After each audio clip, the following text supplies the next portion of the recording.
மாணவர்களுக்கே மாணவர்களால் ஒரு அமைப்பு உருவாக்கப்பட்டிருந்ததுன்னா நிச்சயமாக அந்த அமைப்புக்கு அரசில் இருக்கக்கூடிய யார்கிட்டனாலும் நம்ம மாணவர்களுக்கான தேவைகளை நம்ம கேட்டு வாங்கி பெற முடியும், நம்மளுடைய உரிமைகளை. ஸோ அதற்கான ஒரு அமைப்பு தான் இந்த அமைப்பு.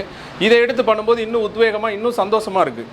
தமிழ்நாடு காம்படிட்டிவ் ஆஸ்பிரன்ஸ் ஃபெடரேஷன் அப்படிங்கிறது அரசாங்கத்துக்கு எதிரானதோ இல்லை அரசியல் இயக்கமாவோ இல்லை ஏதாவது ஜாதி மத இன பால் பிறப்பிட வேறுபாடு காட்டக்கூடிய ஒரு அமைப்பாவோ இது இருக்காது. உங்களுடைய நலன் கருதி, போட்டி தேர்வருடைய நலன் கருதி சில விஷயங்களில் நம்ம அதை ஃபாலோ பண்ணி அவர்களுடைய குறைகளை கேட்டு அதை டிஎன்பிஎஸ்சி வரைக்கும் எடுத்துன்னு போயிட்டு நாங்கள் சொல்லி நான் நேரடியாக சொன்னால் அது சரி வராது, அந்த டிஎன்பிஎஸ்சி நிர்வாகம் கேட்கும், அரசு கேட்கும், தொலைநோக்கு பார்வையோடு செயல்படக்கூடிய ஆகாஷருடைய முயற்சி. அண்ணே சொன்னார் இந்த டிஎன் கேஃப் ஆரம்பிச்சிருக்காங்கன்னு.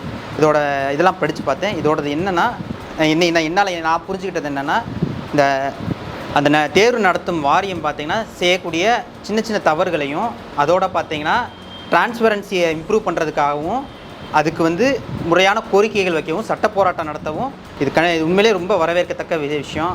கண்டிப்பாக இது மாணவர்களுக்காக தான் சார். எந்த ஒரு விஷயம் பண்ணாலுமே அது மாணவர் நலன் சார்ந்ததாக இருக்குமே தவிர சுயநலம் சார்ந்ததாக இருக்காது. ஏன்னா சுயநலம் சார்ந்த எந்த விஷயம் இருந்தாலும் அதை தள்ளி போடுன்னு தான் சொல்லுவார்.